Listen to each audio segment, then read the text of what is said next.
नमस्कार दोस्तों, being IAS में आपका हार्दिक स्वागत है। आज हम डिस्कस करने जा रहे हैं वर्ल्ड इकोनॉमिक ऑर्गेनाइजेशन। तो पहले टॉपिक डिस्कस करने से पहले देख लेते हैं कौन कौन से क्वेश्चंस लास्ट ईयर 2016 में आए थे।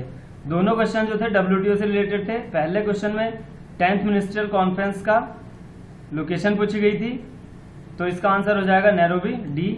और दूसरे क्वेश्चन में उसकी डिटेल, जो नैरोबी पैकेज था उसकी डिटेल्स पूछी गई थी कि क्या क्या इसमें प्रोवाइड किया गया था।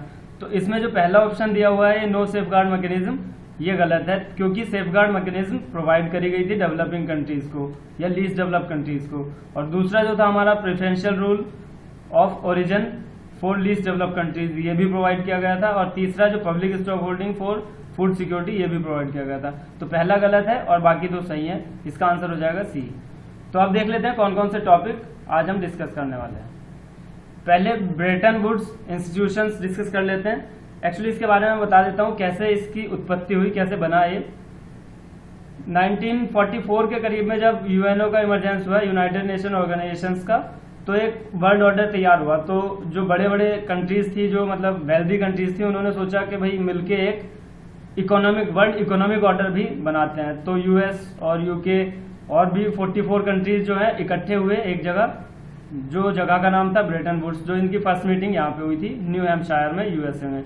तो उस मीटिंग के दौरान दो चीजें बनाई गई, इंटरनेशनल मॉनेटरी फंड और वर्ल्ड बैंक। वर्ल्ड बैंक की सबसे पहली ब्रांच बनी थी, ओल्डेस्ट ब्रांच, ये आईबीआरडी थी, जो कि international bank for reconstruction and development के लिए डेवलपमेंट था।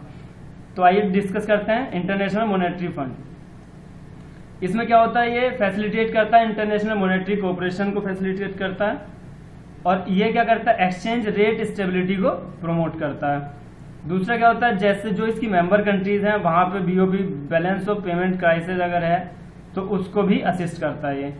और इसकी एक खास बात है कि ये वर्ल्ड इकोनॉमिक आउटलुक एक रिपोर्ट होती है, उसको पब्लिश करता है। अब देखते हैं इसमें मेंबर्स कौन कौन होते हैं, कौन कौन वहां पे पार्टिसिपेट करते हैं। तो वहां पे जो गवर्नर्स होते हैं, वहां पे दो एक्स ऑफिशियो गवर्नर हमारे होते हैं, फाइनेंस मिनिस्टर, और दूसरे अल्टरनेट गवर्नर होते हैं हमारे आरबीआई गवर्नर। और इसकी जो कोटा एंड रैंक्स जो है, हमारी इंडिया का जो पार्टिसिपेशन है इसमें 2.44 था, जो कि 2.75 हो चुका है इन 2010। और इंडिया की रैंक जो थी 11 थी उससे पहले, और अब हो चुकी है 8, क्योंकि 2010 में जो है वो रिफॉर्म के दौरान इंडिया का पार्टिसिपेशन भी बढ़ा और इंडिया की रैंक भी बेटर हो गई। तो आगे देखते हैं वर्ल्ड बैंक। वर्ल्ड बैंक का क्या है कि 5 इंस्टीट्यूशंस हैं इसमें। आईबीआरडी हमने पहले बताया था, जो फर्स्ट ब्रांच है इसकी, और आईडीए, आईएफसी, मीगा और आईसीएसआईडी। तो पहले देखते हैं आईबीआरडी क्या होता है। ये इसका फुल फॉर्म हम डिस्कस कर चुके हैं पहले, international bank for reconstruction and development. तो ये 1945 में हुआ था, जो जहां जब वर्ल्ड वार खत्म हुआ तो उसके बाद जो थे एरियाज जो थे जहां पे मतलब बहुत ज्यादा डिस्ट्रक्शन हो गया था, तो उनको रिकंस्ट्रक्ट करने के लिए इसको बनाया गया था, उन सारे रीजन को रिकंस्ट्रक्ट करने के लिए। और ये क्या करता है, एग्रीकल्चर में सपोर्ट करता है, अर्बन डेवलपमेंट में करता है, हेल्थ केयर, फैमिली वेलफेयर, इन सब में इसका सपोर्ट रहता है। दूसरा हमारा आईडीए, इंटरनेशनल डेवलपमेंट एजेंसी, ये क्या करता है, इसका मतलब इंफ्रास्ट्रक्चर को डेवलप करने के लिए इसका मेन मोटिव है। तो बस इनकी जरूरत नहीं है ज्यादा डीप में जाने की, बस नाम पता चल जाए और फंक्शन पता चल जाए तो काम हो जाएगा हमारा। आगे आता है आईएफसी, इंटरनेशनल फाइनेंस कॉर्पोरेशन।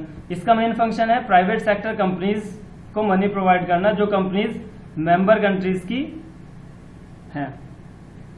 आगे आता है मीगा, मल्टीलेटरल इन्वेस्टमेंट गारंटी एजेंसी। ये क्या करता है, जो कमर्शियल रिस्क होता है, नॉन कमर्शियल रिस्क से जो लॉस होते हैं उनकी गारंटी प्रोवाइड करता है। नॉन कमर्शियल रिस्क कौन से होते हैं, जो कि पॉलिटिकल कॉजेज से बनते हैं। जैसे मान लिया गवर्नमेंट ने कुछ स्कीम चलाई जिससे किसी कंपनी का नुकसान हो गया, तो उसकी भरपाई, उसकी पूर्ति करने के लिए ये गारंटी लेता है।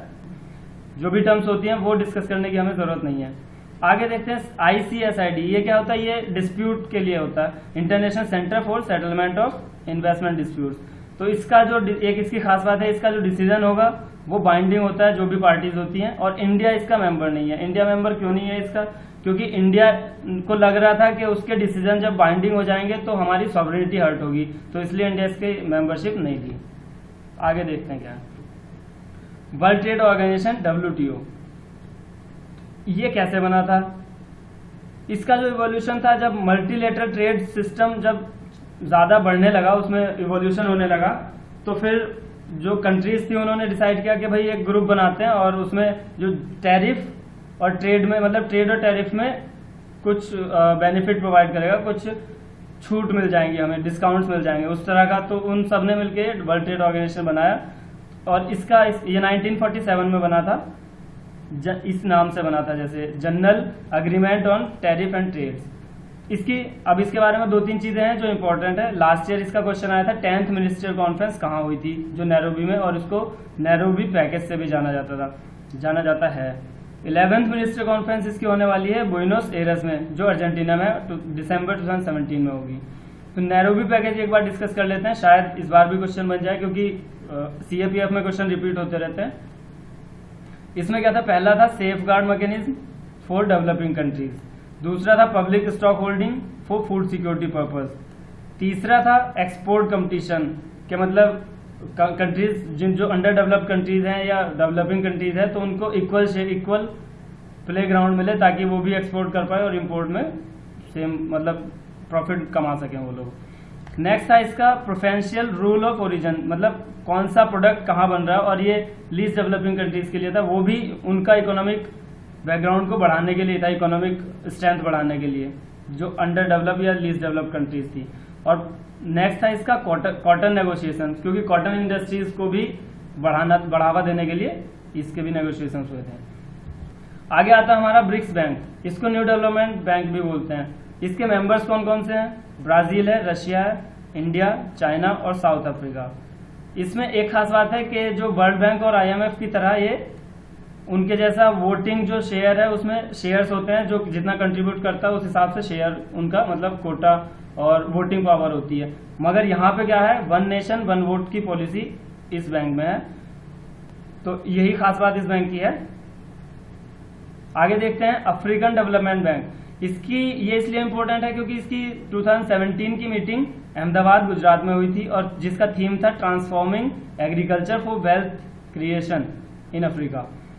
तो ये इसका थीम का भी याद रखें, थीम कई बार पूछ ली जाती है। और एक और बात, इसकी 2018 की मीटिंग जो है वो बुसान साउथ कोरिया में होने वाली है। तो दोस्तों आज के डिस्कशन में बस इतना ही।